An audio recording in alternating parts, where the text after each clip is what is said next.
when students are starting out writing, don't emphasize conventions and right and wrong as much. Try to make it creative. Try to make it fun. So put the life back in the party, put the fun back in the writing, kind of. When students have interesting, fun topics, then they're more likely to be interested about writing. Make it relevant. So make writing that students are doing, make it relevant to what they see in their everyday life. And as far as make it fun goes, I also wanted to talk about how gross and weird stuff is a really good tool for encouraging kids, as you know. And I mean, gross is good. Why else is Ripley's Believe It or Not so popular? Collaborate and interact. So when you are collaborating with students, then it's kind of this poison tester effect, so they might not be so scared. They're thinking, oh, the teacher can do it, I can probably do it too. And other students are able to do it.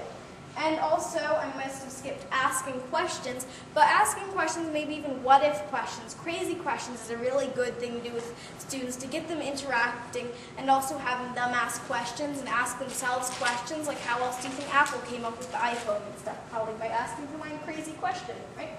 So asking questions, collaborating and interacting, making it fun, breaking the rules, these are all some ways that I have found have been really helpful for getting kids to interact. And then, of course, paying attention to how you learn, asking yourself how you learn, and then applying that to your teaching.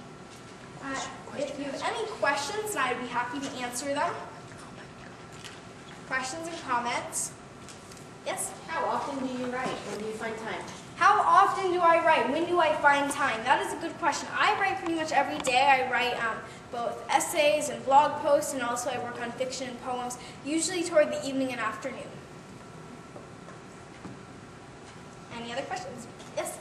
You do things through like the Ustream that you're on. Are you just starting that? Is that something that you're going to use for like doing like what you're doing now more on the internet and in person? I actually use distance learning quite a bit. So I've been doing Tamra video conferencing for a long time now, but Ustream is definitely something new that I am really interested in doing. So the streaming is, yes, something new, but I am looking forward to continuing working with that.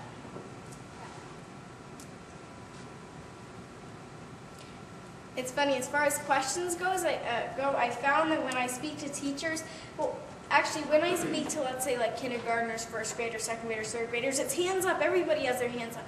And then I get maybe fourth, fifth, sixth, seventh up grade, and it's like maybe a few people have their hands up.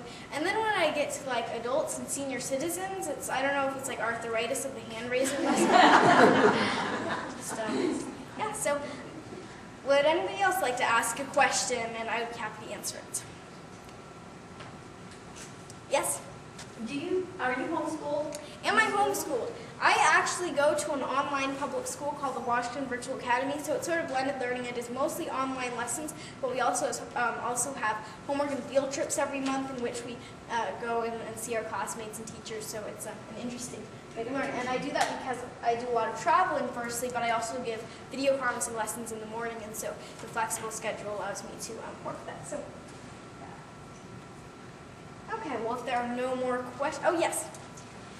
Given your interest in collaborative writing and in creative writing, are there specific people you read or books that you've gotten that you favor, that you recommend to other people to read? Is there anything specific you might lay out? Have you taken classes, for instance, in teaching yourself? I have not taken formal classes in teaching myself, but that being a teacher is what I hope to do when I grow up. So I'd like to go to a school of education and get a degree in that. And sorry, what was your first question? Any books or resources or workshops that you recommend to others that you've taken or read or? Yeah. Yes. Well, firstly, I know that you are the author of a wonderful book called "The World Is Open." Yes, I bet that was the point of that question. No, actually, yeah, seriously. No, well, yeah, definitely everybody.